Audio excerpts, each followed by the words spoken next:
next part of understanding grammar, at least my approach to it here, is understanding the distinctions between words, phrases, and clauses. These are really the elements of language, and again, this is fairly consistent with most of what we know about linguistics.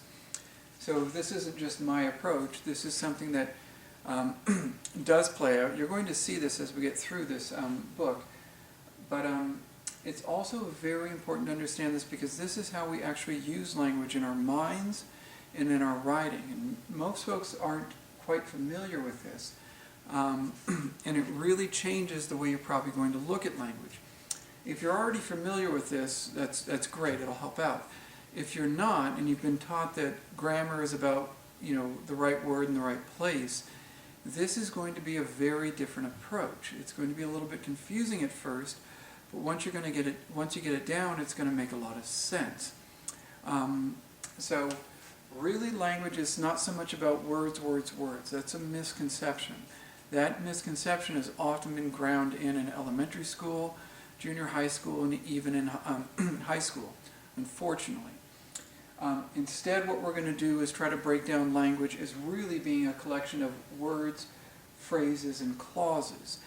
These are the backbones of language, especially in English, and you're going to see this play out, especially once we get through chapter 3.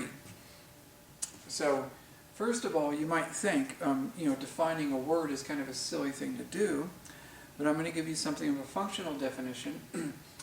Words are letters that function as a single unit. Extremely important to get this simple definition down because it's going to open up a number of other issues. So DOG is a word. Everybody's thinking, well, no kidding. But GDO is not a word. Why? Because it is a collection of letters, but GDO doesn't function as a single unit in your mind. When you read and you see a word, you actually don't see D-O-G, not in your mind. Your eyes might, but really what it picks up is dog. You pick up the single unit. You don't pick up D-A-G. You stop doing that soon after kindergarten when you first learn to sight read. Instead, what you pick up is dog, the single unit. And that's what your brain does, is it processes all three letters as one piece, not as distinct parts. So, and many of you may have seen, it gets spread around the internet, but it was around long before that, and we've known this in language studies for quite some time, that you can misspell every single word and radically do so, but most folks can make sense out of that passage, even if 100 words are misspelled in a row, and again, radically misspelled.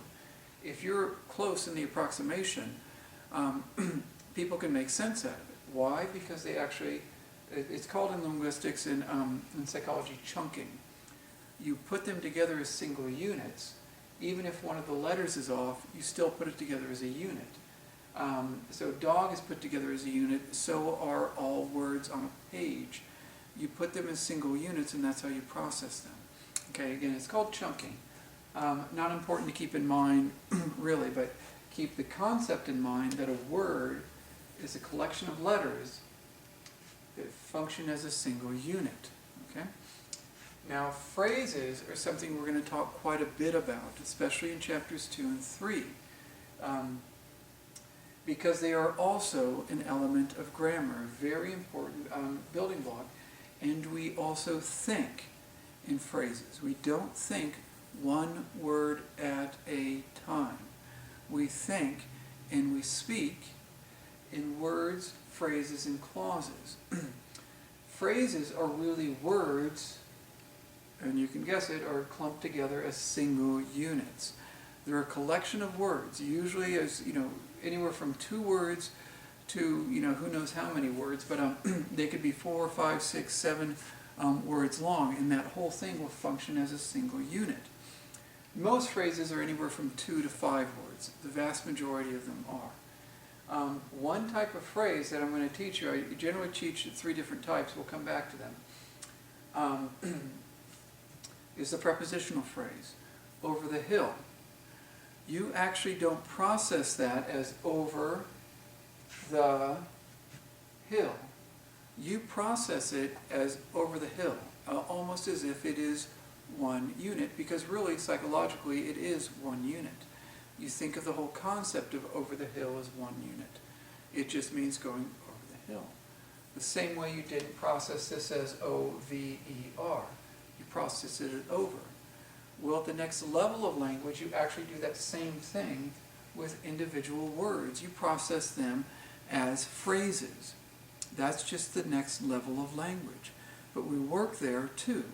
And when I get to writing, we're going to talk about that because we think oftentimes in phrases, whole phrases, at a time, at one fell swoop. What you don't do, and you can see the single unit aspect, you don't, this will make no sense, hill the over. That makes no sense at all. Each word is a word in the English language, but notice when you put them next to each other, they become nonsensical. The same way GDO does. It becomes nonsensical. Your mind can't chunk it, but over the hill thing, you chunk it together as a single unit. Hill the over makes absolutely no sense. It falls apart. It becomes meaningless. Your mind can't do anything with it.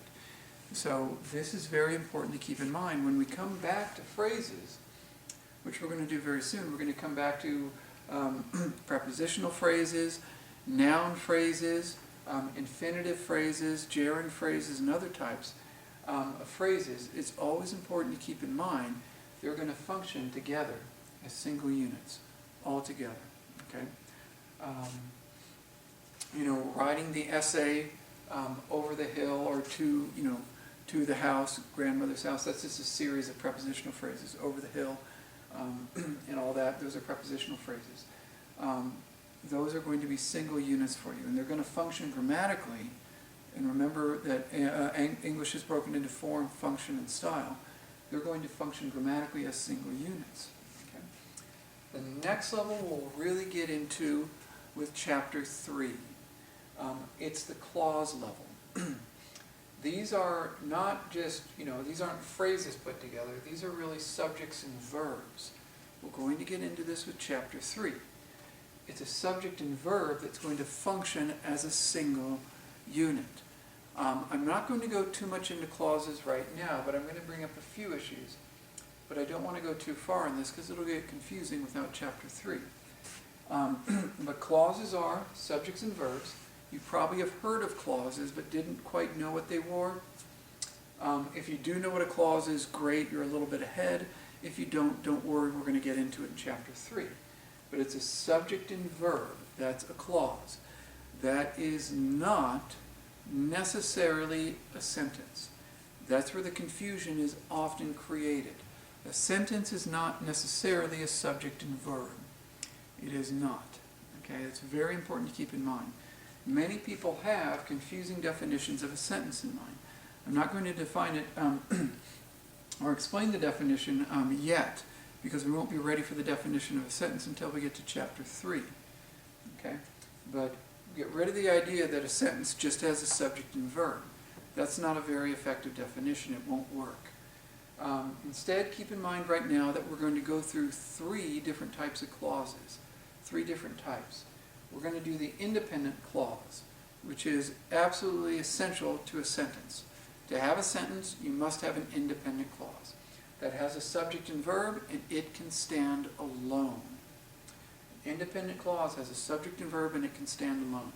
It is the backbone of a sentence. It's a certain type of clause, a very simple type of clause. But all sentences must have one, at least in standard written English. You must have a subject and verb in an independent clause, and it can stand alone.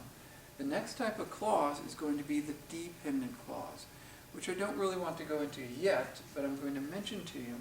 It does have a subject and verb.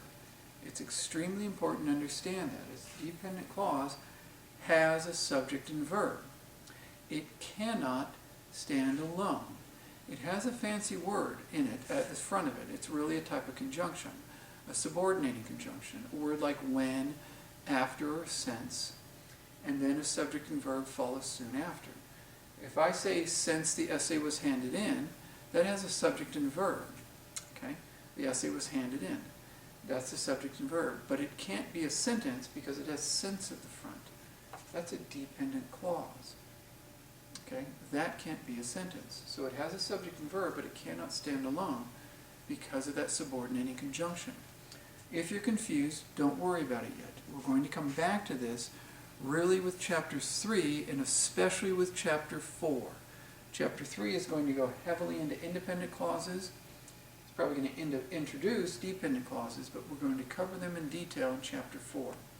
So if you already know what they are, great. You're ahead of the game. It's going to be easier for you, and that's good. But if you're a bit confused, don't worry. We're going to get dependent clauses really intensely in chapter 4. Relative clauses we're going to cover in 4 and 5.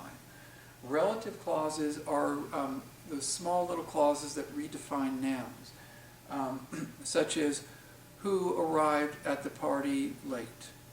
That's a relative clause. It can define another person. Let's say Jimmy, who arrived at the party late, asked Jenny for a soda and an hors d'oeuvre. That who arrived at the party late, that's the relative clause. It has a subject and verb. It cannot be a sentence. That's where folks get confused. They confuse clauses with sentences. We're going to come back to the definition of a sentence, but it's going to have an independent clause in it. That's one element of the definition of a sentence. It will need to have an independent clause. The other part of it is you're going to get to say what a sentence is. That's going to be the style aspect. But we'll come back to that. For right now, don't worry too much about the definition of a sentence. Instead, worry about understanding the distinction between words, phrases, and clauses. And understand in each one of these cases, these all function as single units. They function as single units up here when you're thinking. You separate language this way already. You're already doing this. So what I'm introducing is something you already do cognitively with language. You separate it into words, phrases, and clauses. You think that way. Believe it or not, you write that way. You might not understand either your writing or the writing of others according to these terms or according to these units, but once you could break it down that way, it's going to become much easier to develop and refine your ideas, and to adjust your ideas and to refine ultimately your writing style so that you have a better control over the effect of your writing. Once you understand these, you get a better control over your ideas and over your style and over the impression you make on other folks. Okay? Take care.